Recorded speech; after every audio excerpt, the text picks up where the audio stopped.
Hello, everyone, and welcome to a new episode where I'm trying something different. I have a guest today, and we're gonna be both showing each other a stat block that we made based on a prompt, lurking in the acid deep. Yes? Yes, indeed. Okay, I remember that right. Great. Okay, so, Grumpy, introduce yourself. Hello, I'm Grumpyguardian, and I love playing D&D. I've played D&D for just a year now, and I love especially making characters and building them to be somewhat optimized and somewhat fun to play, uh, rather than the story parts.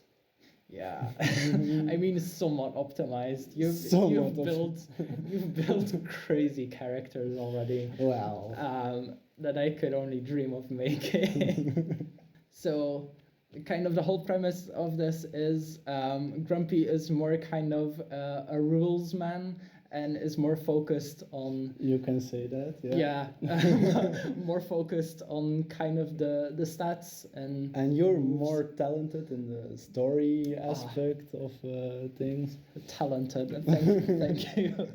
So I guess I'll start with Your stat with block. my stat block that I prepared. Okay, it should be on screen now.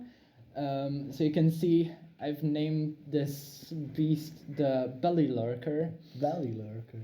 Yeah, and I couldn't help myself, and I've kind of built it into more of a small narrative or a small encounter, you can say. Of course, yeah. Of course, I couldn't help myself. So the general idea of this is you're walking around in a swamp with the party, and before really anyone can react, or you could give them kind of like an general action to react, but they can't really help it since the monster that is attacking them is so quick, because a big kind of lizard or swamp dragon jumps out of the water. It's an ambush. Yeah, it's an ambush. And this big creature tries to eat them all. Yes. And the idea is that they can't really help being eaten. They could try and run away, but then they'll miss the cool encounter. So you can hope that they don't. If they're smart, you just give them that and cry. But if they get eaten, they end up in the stomach. And, okay. And that's where the encounter. Okay. Yeah. Okay. Yeah. Of course. that was just the premise of this whole thing, and so I was like, okay, lurking in the acid deep, and my thoughts immediately went to acid deep. Yeah, the acid deep. It's deep inside the beast, and as we all know, stomachs are filled with acid. That's creative. So, my idea is that you have kind of a battle map filled with skeletons that are sitting in the acid pool inside the stomach. Yeah.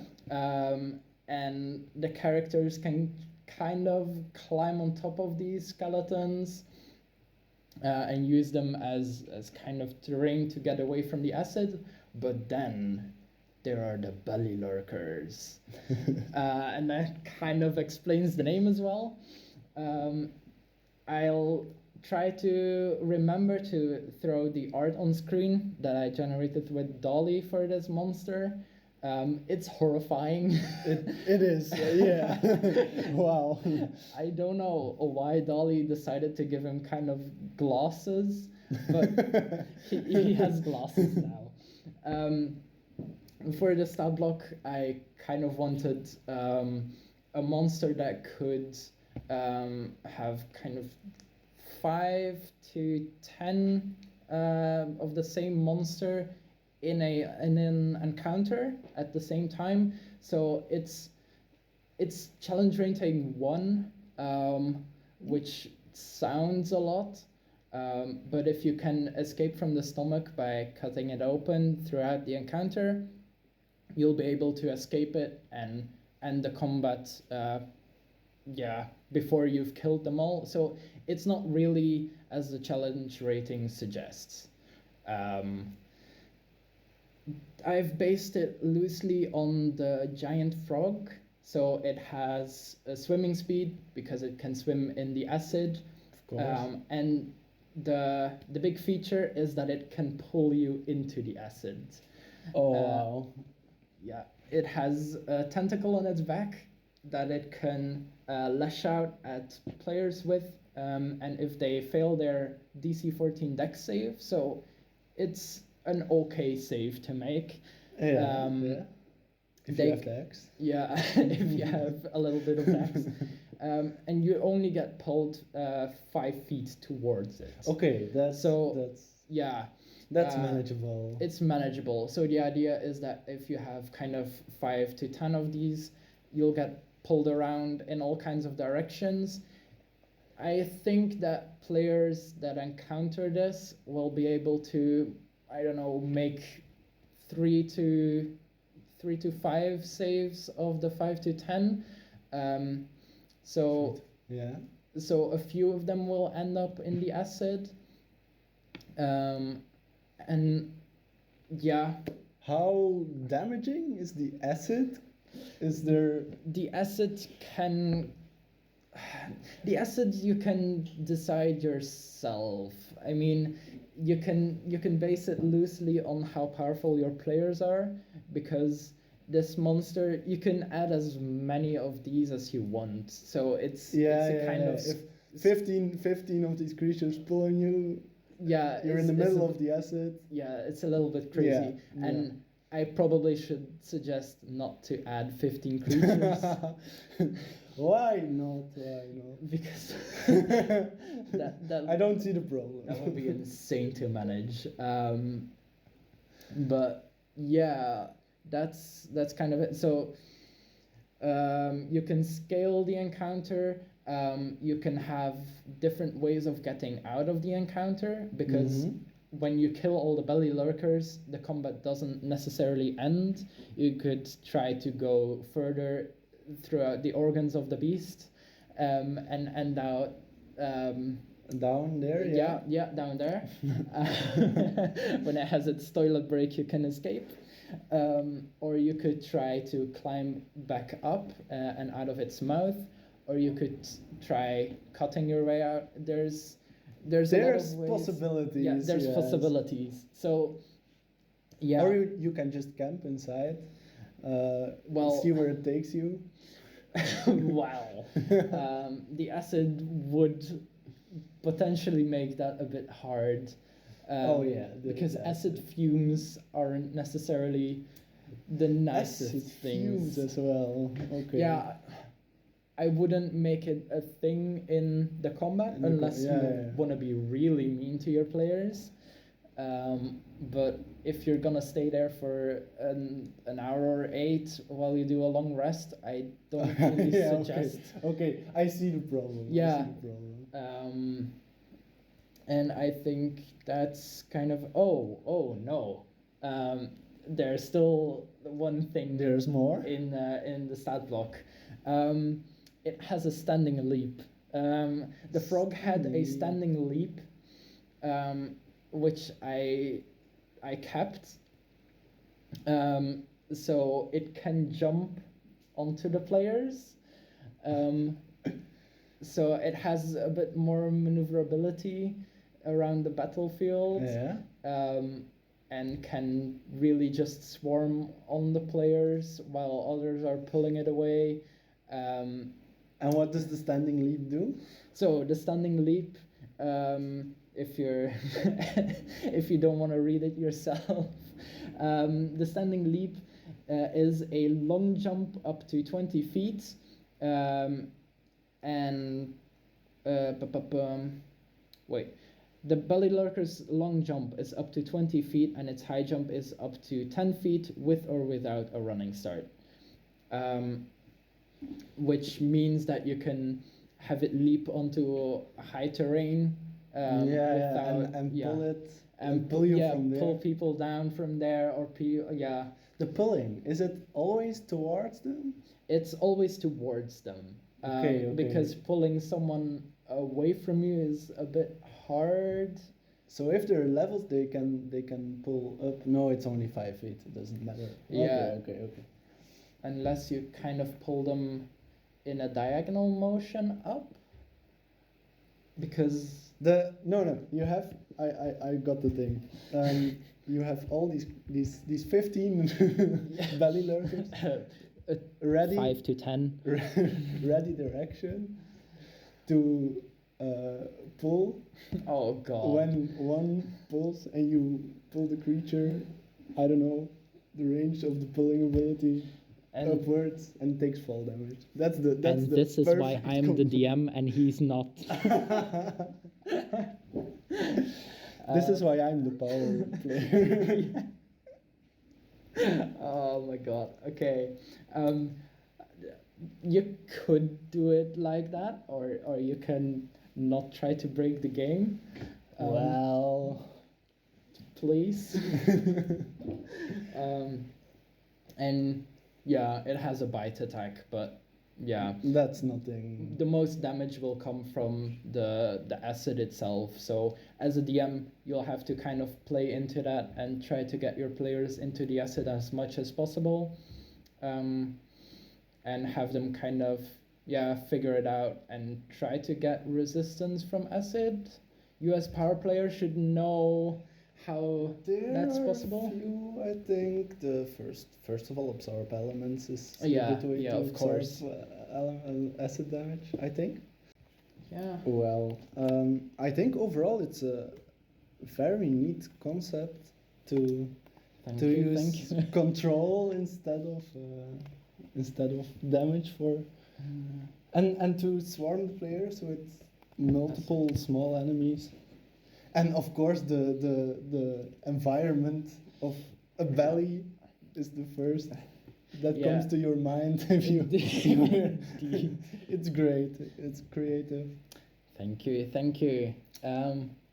You wanna get on with yours? Yes. For my stat block, I thought about lurking in the acid deep. The deep for me could be maybe an ocean, or because I don't think anyone wants to rule underwater fights. A deep dark, God, no. a deep dark cave system. Okay. So that's where my creature belongs. And how did the cave system become acid? Yeah. Well, that's because my creature is a giant slug who leaves an acid slimy trail everywhere. Oh, okay. So okay. the entire cave is filled with acid slime and pools and Ew. and it's a bit of a higher CR. Mine is challenge 5. So Okay. I based my stat block of I think I started with Black Button, but everything changed, even the challenge rating. So it doesn't matter anymore. So it doesn't matter anymore. Yeah, I think just the hit points stayed the same. For my stat monster, I also went more of a control option. Yeah, with the trail. With the trail, indeed. It is meant for a DM who has some kind of encounter in a cave to just slap it on there, to make the encounter a little bit more interesting for the players. Yeah, to have them move around a bit more. Yes, to make movement very important, and probably to make your players curse you as well. That's always the fun part. Well, yeah. I also have 2 versions, but there is very little difference. I have the Shadow Slug, which is resistant to it's there somewhere, resistant to bludgeoning damage, and the shadow makes- snail is resistant to slashing and piercing instead, because it has a little shell. I had the shadow slug because the name sounds really good, and the snail because I wanted to picture with the little house and all that's that. cool. But okay, let's get down to the abilities. There are first of all damage immunity of acid. I don't know if your belly sliders had them. I put it in. Okay, I didn't. okay, I okay. didn't really say it because it kind of spoke for It kind itself. of makes sense, yeah. It makes sense. Mm, but- some other condition immunities senses dark vision, of course, if you're in a cave. But Yeah. also those don't really matter. The first Ooh. ability is a weakness to salt. It shares with the giant slug as well. So if your players think about it, they can deal mad damage to, and if they have Okay. salt, If they have salt. if they have salt, Yeah. they can deal. If with a kilogram of salt, the slug is dealt with, I think. Okay. So for every handful of salt. A handful. So that's for the DM to Okay. apply. It's what is the rating from a handful to a kilogram or to, I don't know. Yeah, that's you for can the choose DM to decide. Okay, but that's good that there's no kind of but that there is no kind of rule written there from it has to be 1 pound of salt. or Yeah, whatever. yeah. First I did it like that, but nah. It's worse. Now to the first big ability, the main ability of this slug, is its sticky trail. It leaves a trail wherever it goes. It leaves a trail of slime, and the slime remains sticky for 1 hour. So it's a long time. It's your entire encounter, for sure. Yeah. A whole while after that. That's why everything in the cave is so acid and slimy. And this sticky trail functions a bit like the web spell. So it tries to restrain the players. Restraint is a brutal. It's a brutal. Restraint is a brutal condition. So I think the players want to avoid it as much as possible. Next to that, there's also spider climb, which is also trivial for a snail. The ceilings. And then in its actions, it has the sticky spit, which is a ranged option to apply the effect of its sticky trail, kind of like web, but it's only 5 foot square. Okay. This again is very powerful on the control part.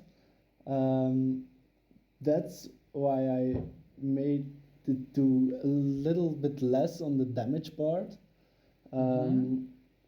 First of all, it has a really small movement of 15 feet. Which makes sense for a snail. So it will have a hard time spreading the sticky stuff, the trail. And also it will have a hard time getting to players, which is why its squish abilities is not so strong of a damaging ability. It uses its movement to crawl over the target. So it's not an attack, it's not anything like that. The target can make a DC 15 Constitution saving throw, or take 14 acid damage, which kind of is a lot, but it's also not hard to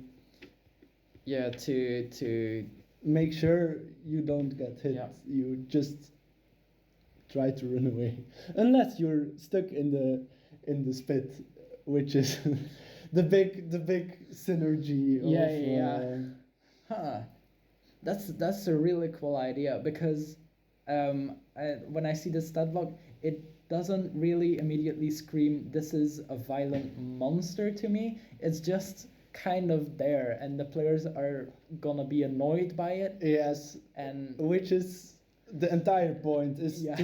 to slap it onto a pretty high level encounter, yeah, so the snail won't be a priority target for the players, so it can be around a bit and move and make a sort of dynamic battle map. yeah.